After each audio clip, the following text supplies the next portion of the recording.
the planet that rules the sign Scorpio is Pluto.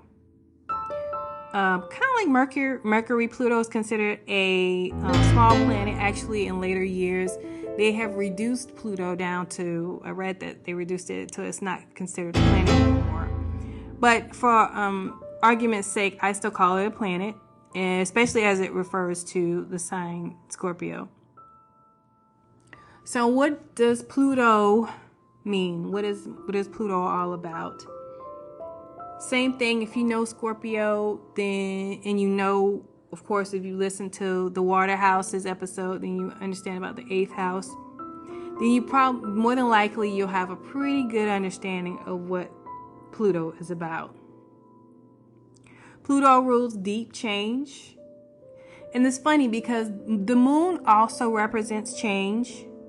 And certainly wherever the moon is in your chart is probably an area that you will see maybe like frequent change. And so the change for the moon is more like fluctuation, kind of like the phases of the moon. But with Pluto, it's deep change, like going through something, I guess you could say like going through something traumatic would be a fluctuation. It would be like, man, boom, this thing happened and this totally changed my life. Like to the point to where some aspect of my life is no longer the way that it used to be. Deep change. And it wouldn't be superficial, just on the superficial in terms of what people could see. It would be on a deeper, like psychological level of not quite being the same. Right? Pluto also rules control or a need to control. It can rule manipulation. Feeling like manipulating somebody. You manipulate, or maybe someone manipulates you. That can show up in your chart as well. It rules power. Rules wealth. It can also rule destruction. This could be different types of destruction. It can be the destruction in your life in some way, or it can be destruction more on a mass scale. I think maybe we have different areas of the country. In the United States, we have different pockets that have different things happen with the weather. In the north could be weather. Snowstorm. In the south here, it could be a hurricane. California could be an earthquake. Things are, Midwest, maybe more like tornado, like that. It could be like mass destruction or some type of destruction. Your house gets like just leveled and you have to start all over again. Pluto also rules sex, just like the 8th house. Are one of the things that Scorpio is known for. It's almost on an overwhelming level. And I'm not saying that there's not something to it, but if you ever like really look into the sign Scorpio, there's more to it than that. Pluto I feel like Pluto could also be really competitive as well. Mars is a competitive planet, and so is Pluto. And I think I've mentioned before that Mars it can be a violent planet.